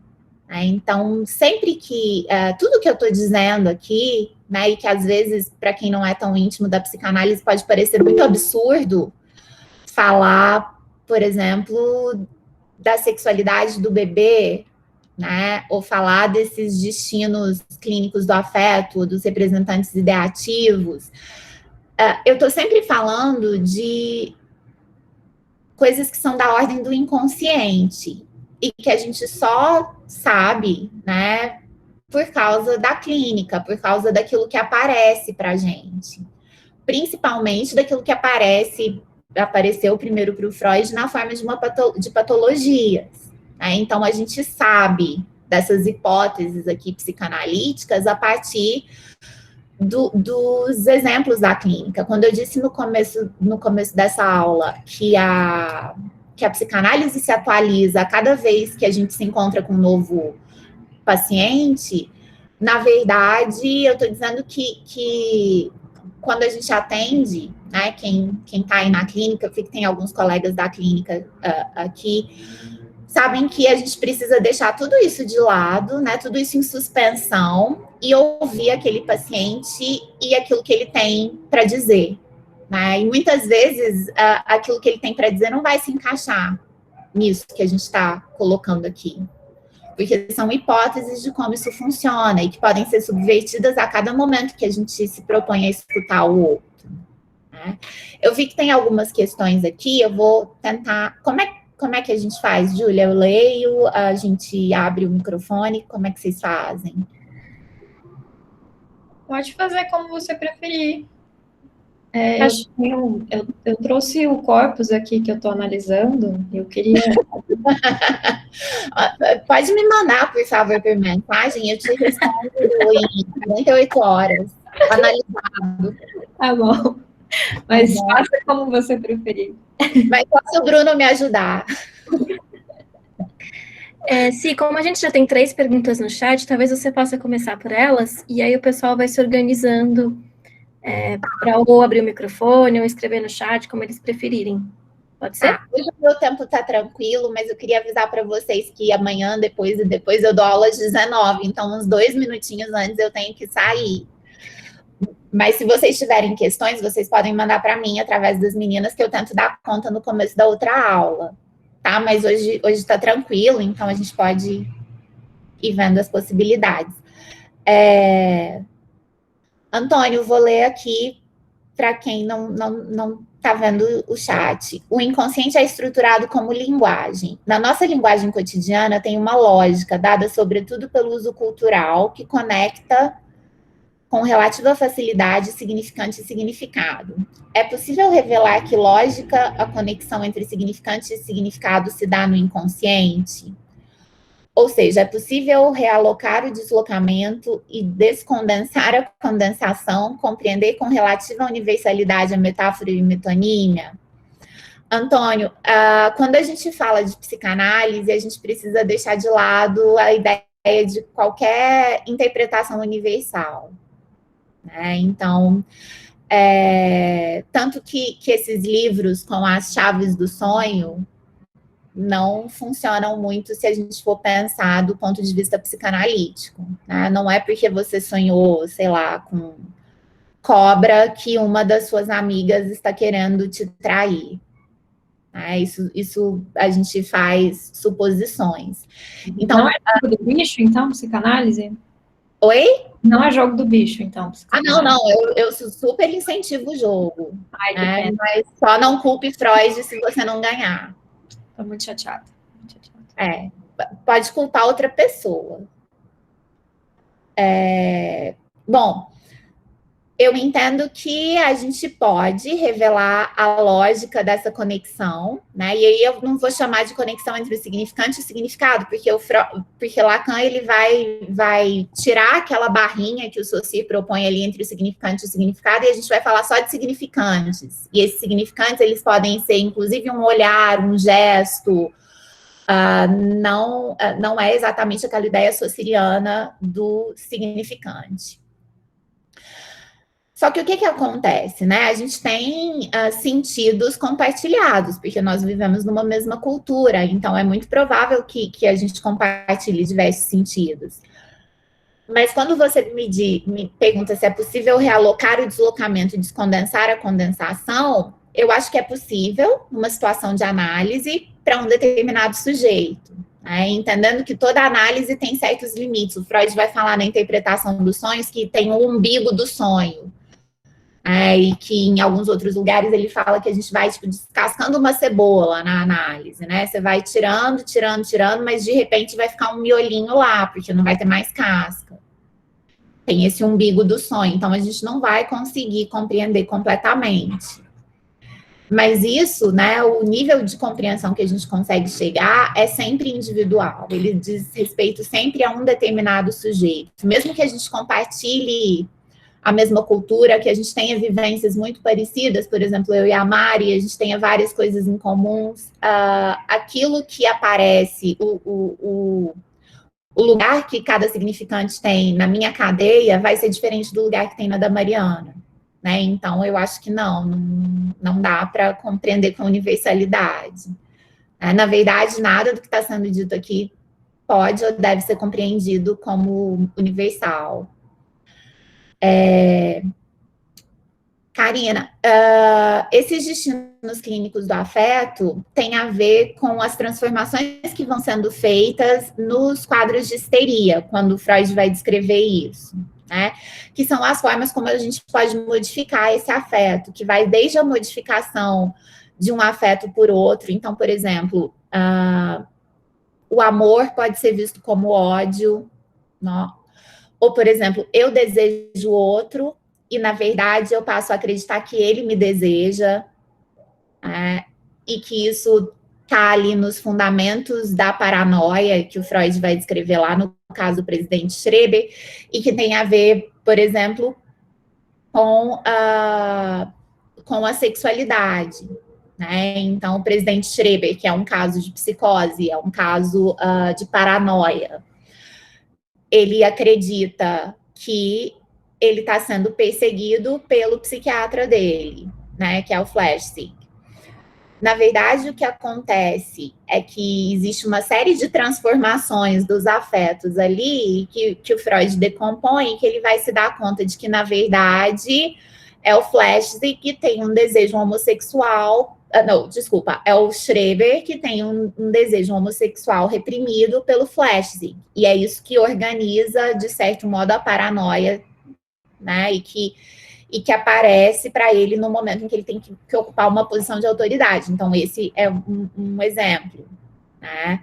Nas ideias obsessivas, então, as ideias obsessivas, muitas vezes, elas acabam se transformando em rituais.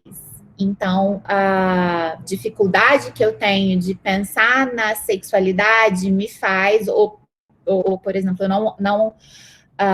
não tolero tocar nos próprios genitais, ou pensar que eu encostei a mão em alguém que tocou nos próprios genitais, e aí isso transforma em uma ideia de que todo mundo está sempre tocando nos próprios genitais, e que então, por isso, eu tenho que lavar a minha mão o tempo todo, porque eu posso encostar em algum lugar onde alguém que encostou nos próprios genitais tocou. Ou seja, isso acaba organizando a minha ideia obsessiva, a partir de um deslocamento do afeto. Ou a histeria de conversão, né? Então, a incapacidade de pensar no... um dos casos fundamentais da psicanálise, que a gente vai falar mais no dia da identificação, é o caso da Dora. Então, a Dora... bom, para quem já é íntimo, a Dora, ela é uma paciente histérica do Freud, né? Que tem não é nem um triângulo, ela tem um polígono amoroso ali com um casal muito próximo da família, com o próprio pai, e, enfim, não vou destrinchar aqui, porque a gente vai falar um pouco na quarta-feira, mas num dado momento, a Dora, que era uma jovem virgem, que tinha, enfim, apenas suposições do que seria a relação sexual, ela vê um casal se abraçando, né? E ali ela acredita que houve um orgasmo, que houve uma relação sexual. E ela acaba tendo uma conversão naquele momento, uma conversão histérica naquele momento. Eu não me lembro exatamente o que acontece, não me lembro se ela tem uma dor de cabeça, se ela desmaia, algo acontece ali, né? Que ela acaba transformando aquilo que ela vê, aquela cena, né, e que ela não consegue compreender, porque, enfim, ela não consegue dar conta, e que a gente também não consegue, né, porque o gozo é algo que não tem significante, acaba sendo convertido de alguma forma. Né? Então, esse talvez seja um jeito da gente entender aí esses destinos clínicos do afeto. Júlia, você falou que tinha outra questão, eu não tô achando. É esse da Milena? Não, era do Antônio, que eu já copiei e colei. Ah, tá. É porque eu vi um da Milena aqui que eu não me lembro se eu falei, que ela pede para falar um pouco desse voltar-se contra si, falando um pouco do conceito de melancolia. Acho que a gente está falando disso aqui, né? Era na hora que eu estava falando dos destinos ideativos da pulsão. Na melancolia, o Freud descreve a melancolia de um jeito muito bonito. Ele vai dizer que na melancolia a sombra do objeto recai sobre o eu. Né? Então, o que acontece na melancolia? Existe a perda de um objeto, como acontece no luto, né? Só que no luto, o que a gente faz? A gente se enluta por essa perda de objeto, a gente tenta dar conta dessa perda de objeto. Na melancolia, é como se a perda do objeto não é como se o eu tivesse perdido o objeto. É como se parte do próprio eu tivesse sido perdido.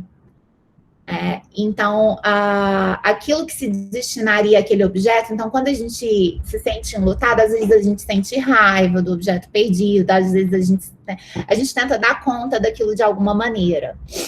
Isso acaba se voltando contra o eu. Então, muitas vezes, na melancolia, a gente tem o quê? Uma autorrecriminação muito grande, né? E isso vem de um modo exacerbado. Nossa, que difícil. Isso acaba vindo em direção ao eu. Então, quando a gente perde alguém, para dar conta disso, a gente tenta, às vezes, pensar em coisas ruins, né? Não estou dizendo só de morte de alguém próximo, estou dizendo a perda de um objeto, pode ser, inclusive, a perda, enfim, o fim de um relacionamento. A gente pode tentar pensar nas coisas ruins, né? Numa melancolia, isso se voltaria completamente para o eu. Então, as coisas ruins que eu tentaria atribuir ao objeto são atribuídas ao próprio eu, que passa a se autodepreciar, a se ver como inferior, né? A não ter nenhuma sensação de alto valor. Isso seria uma forma da reação que eu teria com esse objeto que foi perdido, como se voltando contra o próprio eu. Bom, falar do conceito de melancolia eu vou tentar, acho que a gente não tem nenhuma outra questão. Para a gente pensar em melancolia, a gente precisa pensar nos quadros clínicos fundamentais. Quando eu mostrei aquele modelo do aparelho psíquico e mostrei ali o recalque, eu falei que aquilo que estava sendo pensada... eu vou tentar falar rapidinho, então. É porque eu não estou vendo aqui. A gente precisa pensar que a gente tem 3 grandes estruturas clínicas, né? O modo como eu expliquei até aqui, a questão da estruturação do aparelho psíquico através do recalque, ela se dá no modelo de uma neurose, né? Que seria como, bom, eu acredito a maioria de nós se organiza, né? De um modo neurótico. Isso significa que nós fomos submetidos ao recalque e ao complexo de Édipo. Então, nós somos castrados e a gente precisa se dar conta dessa condição de sujeitos castrados. Existem formas de sofrimento que decorrem da neurose, que seria, por exemplo, a histeria, a neurose obsessiva, o que hoje a gente chama de transtorno do pânico, que seria a neurose de angústia, né? E daí a gente tem uma série de outras formas de adoecimento. Uma outra forma de organização seria a psicose. Na psicose, a gente não tem como mecanismo de defesa fundamental o recalque. A gente tem um outro mecanismo de defesa, que é a fora-oclusão. No recalque, o que eu faço? Eu mantenho certos elementos recalcados, né? Na fora-oclusão, esses elementos eles não são recalcados, eles são jogados para fora do aparelho psíquico. Isso se dá fundamentalmente porque... o complexo de Édipo não foi dissolvido, vamos dizer assim, né? Alguma coisa de errado se deu ali, então a castração não operou para esse sujeito. Pode parecer bom, né, não ser um sujeito castrado, mas na verdade isso tem uma série de consequências, que vão desde a nossa relação com a linguagem, né, a nossa relação com o próprio corpo. Então, essa ideia organizada que eu faço do corpo depende de uma série de operações organizacionais que me fazem permanecer na neurose, né? Então, quando eu contei do presidente Schreber, uma das coisas que acontecem com o presidente Schreber é uma sensação de um corpo totalmente desorganizado, despedaçado, de um corpo que foi possuído por Deus para gerar uma nova, não é nem geração, uma nova raça de seres menores, né? Então, ele acredita que foi copulado por Deus, que é a forma como ele tenta organizar essa aparente desorganização corporal. Nas psicoses, a gente vai ter, então, outras formas de adoecimento, que podem ser a paranoia, a esquizofrenia, que são diferentes, a melancolia, né? E aí, quando eu falo de melancolia, eu estou falando de uma forma profunda, de uma psicose, né? E que é muito diferente da depressão. Quando a gente pega o DSM-4, isso aparece como depressão profunda, depressão maior, se não me engano.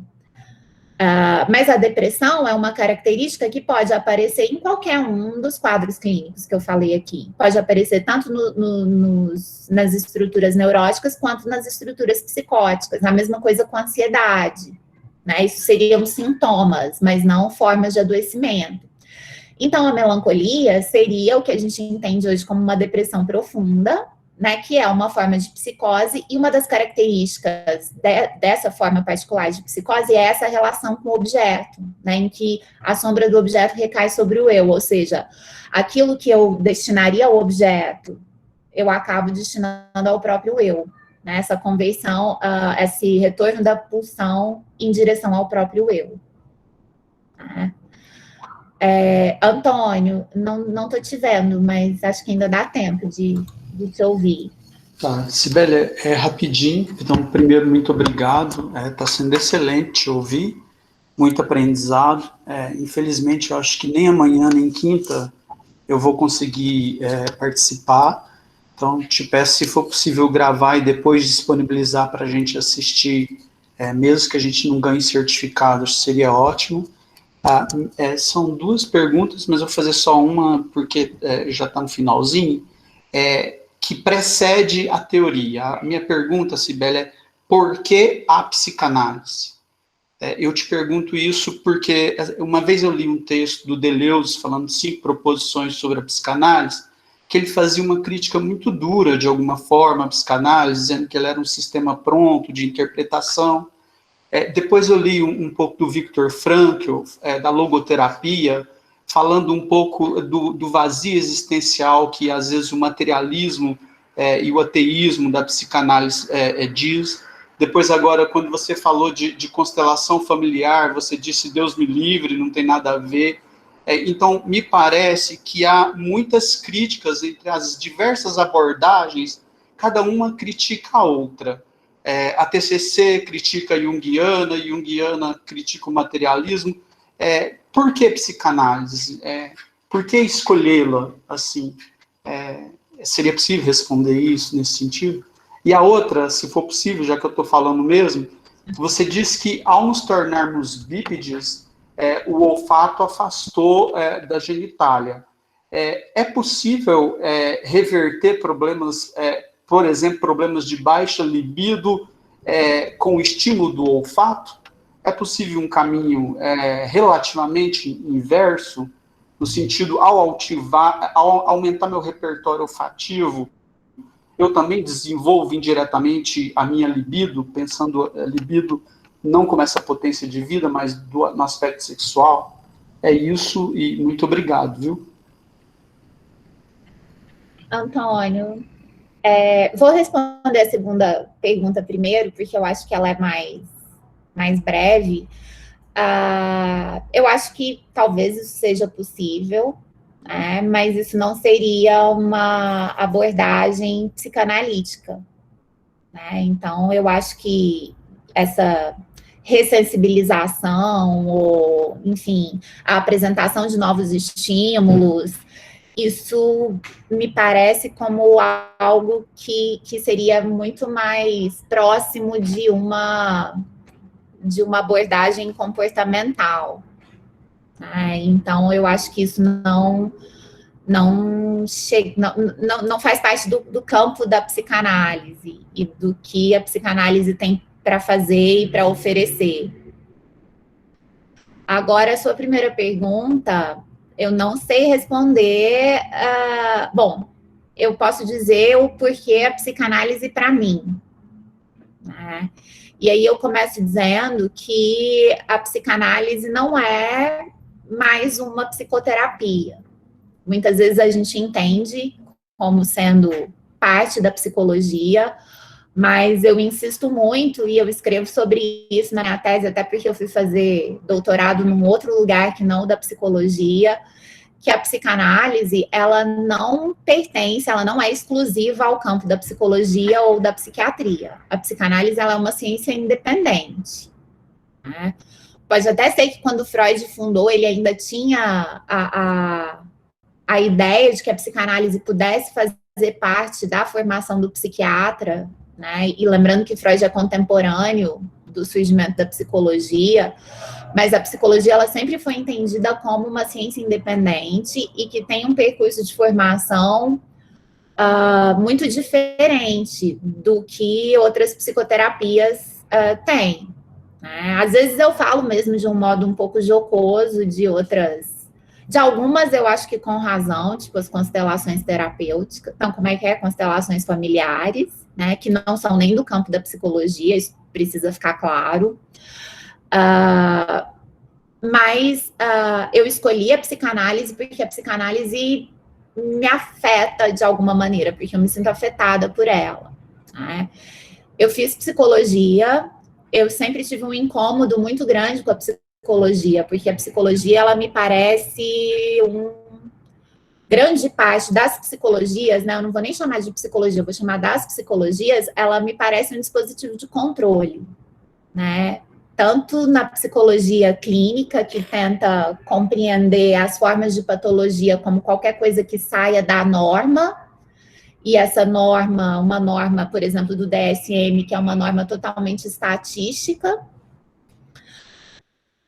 quanto nas formas de aplicação da psicologia, né? Então, eu sempre tive um incômodo desde a graduação com os testes psicométricos, com a ideia de que se pode medir a inteligência, a motivação, enfim, os testes de personalidade que eu faço e me divirto com todos os testes do BuzzFeed, mas eu não acho que isso seja uma forma de compreender o sujeito.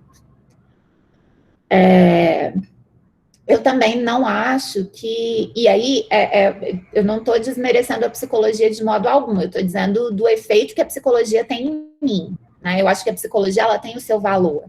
Mas a psicologia, para mim, ela serve muito para controlar os corpos, seja nas escolas, seja nas instituições, seja os corpos doentes, né, de alguma forma, e que tentam normalizar esses corpos.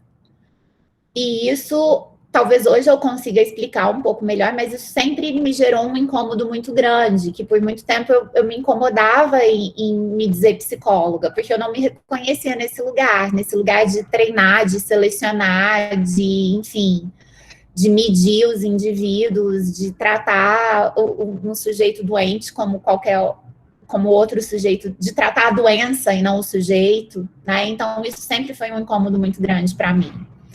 E a psicanálise, desde que eu tive o primeiro contato, me afetou de alguma maneira. Me pareceu uma forma extremamente... Porque a psicanálise, ela, assim, eu acho que tem várias críticas muito justas à psicanálise, né? E elas precisam ser feitas, porque muitos dos textos que a gente ainda usa hoje foram escritos em um outro momento, e com outras, enfim... Com outros objetivos e com outro olhar. Mas a psicanálise, ela é muito, muito bem explicada dentro daquilo que ela se propõe, né? Então, ela dá conta daquilo que ela se propõe, ao mesmo tempo em que ela deixa espaço para não dar conta de tudo, né? Para a falta, porque isso, o que se transmite em psicanálise é essencialmente a castração. Para se formar em psicanálise, é preciso que a gente se sustente em um pilar, né? Em 3 pilares, que são os estudos, que é isso que a gente está fazendo aqui, mas de um modo, enfim, continuado, a análise pessoal e a supervisão clínica. Por quê? Porque eu só posso me autorizar analista passando por uma análise pessoal, e passando pela supervisão e pela chancela de um analista mais experiente, justamente porque o que se transmite não é teoria, o que se transmite é a castração, é essa impossibilidade de encontrar uma satisfação completa. E que, para mim, né, e aí eu estou dizendo, eu acho que as críticas, elas são muito justas e muitas delas muito bem fundamentadas, mas, para mim, a psicanálise faz muito mais sentido, né, para dar conta dessas questões que são da minha prática, das questões da clínica, do que outras teorias, do que outras psicologias, né? Que são importantes e têm o seu lugar, só que são outra coisa. Aqui a gente está lidando com o inconsciente e com isso que escapa. E é isso que eu acho que faz a psicanálise valer a pena. Sim. Que essa resposta ajuda a gente a comer o dia mais excelente, se a gente puder encerrar, para a gente poder não estender muito nos dias.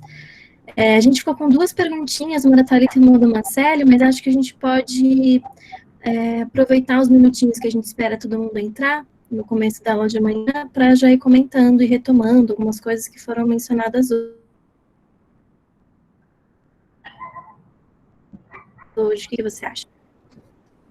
Sim, tudo bem. Eu vou dar uma olhada nas questões também, e aí eu já tento dar conta delas no começo amanhã. Estou dando uma olhadinha aqui no chat. Amanhã a gente vai falar um pouco sobre corpo e sexualidade. Eu sei que isso tudo talvez pareça acelerado ou um pouco simplista, mas realmente é uma apresentação dos conceitos. E como eu disse para vocês, a gente retorna a esses conceitos sempre. Porque é isso que sustenta tanto a prática para quem se aventura na clínica, quanto as nossas outras incursões na psicanálise, que tem a ver com as nossas pesquisas, com os nossos interesses e até com o nosso jeito de olhar o mundo, né? E aí, então, a gente continua amanhã. Eu vou copiar as questões aqui, Júlia, mas aí... Já te mandei no WhatsApp. Ah, então tá, ótimo. Uhum. Obrigada. Obrigada, viu, sim. Bom, gente, então obrigada. A gente se encontra amanhã no mesmo horário. Ju?